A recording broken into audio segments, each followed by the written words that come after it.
Good morning students. Class 9th और 10th का हम लोग प्रीपोजिशन पढ़ रहे हैं। प्रीपोजिशन में जो है इनटू, यूज ऑफ इनटू का प्रयोग कहाँ करते हैं, तो हमने बताया था जो है कि इनटू का प्रयोग जो है इन और इनटू में क्या अंतर, दोनों का अर्थ में होता है। और जब गतिशील अवस्था में कोई किसी वस्तु के अंदर या कोई व्यक्ति ही कहीं अंदर जाता है तो गतिशील की अवस्था में जो है हम में के सेंस में इनटू का प्रयोग करते हैं। ये चीज़ हमने बता दिया था आपको पहले ही, जब इन और इनटू में फर्क बताया था तो बताया था, लेकिन फिर देख लीजिए एक बार जो है। तो कह रहा है कि यूज ऑफ इनटू का प्रयोग भीतर की ओर गति के भाव में होता है। कह रहा है इनटू का प्रयोग भीतर की ओर गति के भाव में होता है, यानी भीतर जो है कब कोई आता है तो गति के भाव में के लिए इनटू का प्रयोग होता है। जैसे हम कहें कि the frog fail into the well, मेढक कुआं में गिर गया। The frog fail into the well, मेढक कुआं में गिर गया। ठीक है। ही जम्प्ड इनटू द रिवर, वह नदी में कूदा। ही जम्प्ड इनटू द रिवर, वह नदी में कूदा। तो जब बाहर से गति की अवस्था में या नदी में जा रहा है तो में के लिए इनटू का प्रयोग होगा। हम कहें कि he is bathing in the river, वह नदी में नहा रहा है, पहले से नहा रहा है वो, और जब बाहर से वो गति की अवस्था में जाए तब जो है में के लिए इनटू का हम प्रयोग करेंगे। The students are sitting in the class, छात्र कक्षा में बैठे हैं। The students are sitting in the class, इन लगा। हम कहें कि the teacher entered into the class, अध्यापक कक्षा में प्रवेश किए। वो बाहर से प्रवेश किए तो हम इनटू का प्रयोग किए, और पहले से भी स्थिर है तो इन का प्रयोग करेंगे।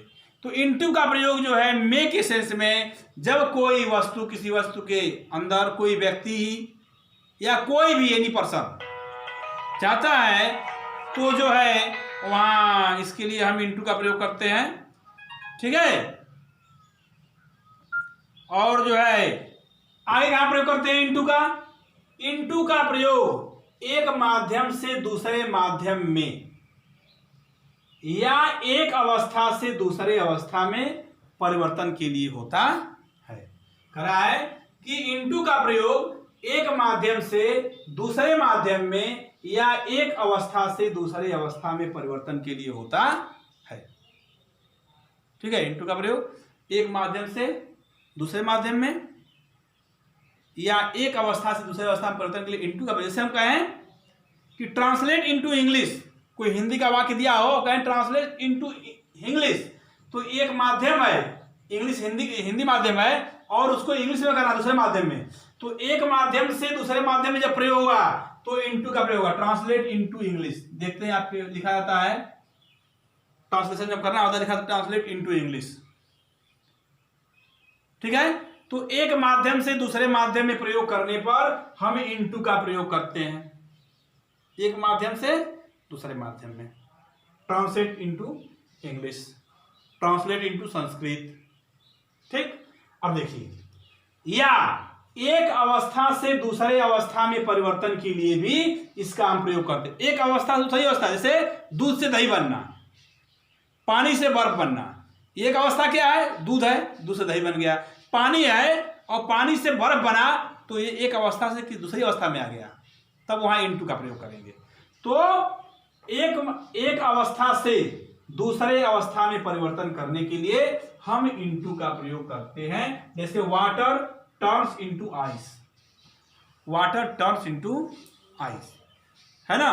वाटर टर्न्स इनटू आइस, पानी बर्फ में बदल जाता है। मिल्क टर्न्स इनटू कर्ड, दूध दही बदल जाता है। Translate into English. ठीक है। तो इनटू का प्रयोग एक माध्यम से दूसरे माध्यम में या एक अवस्था से दूसरे अवस्था में परिवर्तन करने पर वह जो क्या है इनटू का प्रयोग होता है। अब कह रहा है इनटू का प्रयोग वर्ष के बाद होने पर उनका अर्थ परिवर्तित होता है। कुछ जगह इनटू का प्रयोग होता है तो वर्ष के बाद उनका प्रयोग करने पर उसका अर्थ परिवर्तित होता है। क्रिया के बाद अगर इनटू लगा है तो उसका अर्थ बदल जाता है। जैसे ब्रेक इनटू, ब्रेक किस होता है? तोड़ना, लेकिन उसका इंटू हो गया। ब्रेक इंटू मतलब जबरदस्ती प्रवेश करना, ब्रेक इंटू में जबरदस्ती प्रवेश करना। ईट इंटू, ईट मैंने खाना, इंटू लग गया, ईट इंटू में नष्ट करना, ईट इंटू मैंने नष्ट करना। ईट है क्रिया के बाद इंटू लग गया तो इसका अर्थ बदल जाता है। कुछ शब्द ऐसे हैं, ईट इंटू में नष्ट करना। लुक इंटू, लुक मैंने देखना है, लेकिन लुक इंटू मैंने जांच करना, लुक इंटू मैंने जांच करना, ठीक है। लुक इंटू मैंने जांच करना, ठीक है। टर्न इंटू मैंने अनुवाद करना, टर्न इंटू मैंने अनुवाद करना, टर्न इंटू मैंने अनुवाद करना, ठीक है। टर्न इंटू मैंने अनुवाद करना, ठीक है। अब है डू इंटू, डू इंटू मैंने अनुवाद करना, डू इंटू अनुवाद करना। लेट इंटू मैंने अनुमति देना। सी इंटू मैंने विचार करना, सी इंटू मैंने विचार करना। अब कह रहा है कि आन का प्रयोग स्थान स्पर्श करने के लिए होता है, आन का प्रयोग स्थान स्पर्श करने के लिए होता है। अब इन का प्रयोग खत्म हो गया, इन और इंटू का प्रयोग, ये रहा इन और इंटू का प्रयोग। इन का प्रयोग पहले बता दिए हैं, इंटू का प्रयोग। अब आता है आन का प्रयोग कहां करते हैं, हमने बताया था पहले ही कि आन का प्रयोग जब कोई वस्तु किसी वस्तु के ऊपर स्थिर हो, स्थान स्पर्श हो रहा है, या the book is on the table, किताब मेज पर है, तो ये बुक जो है टेबल से स्पर्श हो रहा है। The book is on the table, किताब मेज पर है। The book is on the table, किताब मेज पर है, ठीक है। तो the book is on the table, किताब मेज पर है। आन का प्रयोग स्थान, आन का प्रयोग स्थान स्पर्श करने के लिए होता है। There are two books on the table, मेज पर दो किताबें हैं, तो आन लगा। क्यों लगा? क्योंकि मेज के ऊपर रखा हुआ है, उसको स्पर्श कर रहा है। जब स्पर्श करता है तो पर और ऊपर के लिए हम आन का प्रयोग करते हैं। He was carrying a sweet, कह रहा है he was carrying a suitcase on his head, वह अपने सिर पर सूटकेस ले जा रहा है। तो सिर के ऊपर रखा हुआ है, इसलिए क्या लगा है? आन। जब कोई जो है आन का प्रयोग स्थान स्पर्श करने के लिए होता है, किसी स्थान पर कहीं भी अगर उसके ऊपर रखा हुआ स्पर्श कर रहा है तो हम वहां आन का प्रयोग करेंगे, पर या ऊपर के लिए, ठीक है। आगे देखिए, आन का प्रयोग को या पर के अर्थ में, आन का प्रयोग को या पर के अर्थ में टाइम एक्सप्रेसिंग वर्ड्स, समय को सूचित करने शब्दों के पहले होता है।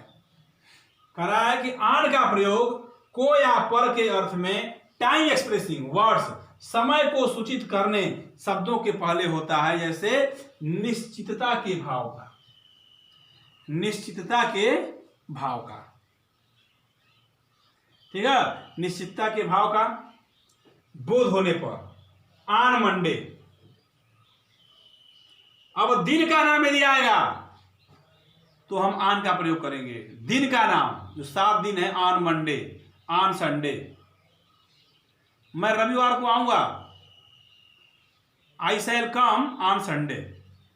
तो दिन का यदि नाम आएगा, संडे, मंडे, ट्यूसडे कुछ भी आता है तो हम ऑन का प्रयोग करते हैं। कभी भी महीने का नाम आता है तो क्या प्रयोग करेंगे? इनका, पढ़ाया हो पीछे। और दिन का नाम आएगा तो ऑन का प्रयोग करेंगे। दिन का नाम आएगा तो प्रीपोजिशन क्या लगाएंगे? ऑन लगाएंगे। दिन का आएगा तो प्रीपोजिशन ऑन लगाएंगे।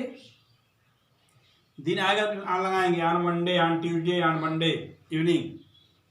और महीने का नाम आएगा तो हम क्या लगाएंगे? इन लगाएंगे। ध्यान रहे, ठीक है। ऑन का प्रयोग होता है। अब कह रहा है ऑन का प्रयोग निम्नलिखित शब्दों के पहले भी होता है। ऑन का प्रयोग जो है, कुछ शब्द है जिसके पहले क्या होता है? ऑन का प्रयोग होता है। जैसे on television, on television, on a cold day, on the radio, on the phase, on the telephone, on holiday, on business, on a tour, on a journey, on duty, on demand. तो कुछ शब्द ऐसे हैं जिसके पहले on का प्रयोग होता है। जैसे हम कहें on television, on a cold day, on the radio, on the phone, on the telephone, on holding, on business, on a tour, on a journey, on duty, on demand. तो ये रहा आपका जो है इनटू और ऑन का प्रयोग। Preposition into और ऑन का प्रयोग कहाँ करते हैं, ये रहा। ठीक है, अब इसके आगे जो है अगला प्रयोग क्या है, अगले वीडियो में हम जो है पढ़ाएंगे। धन्यवाद।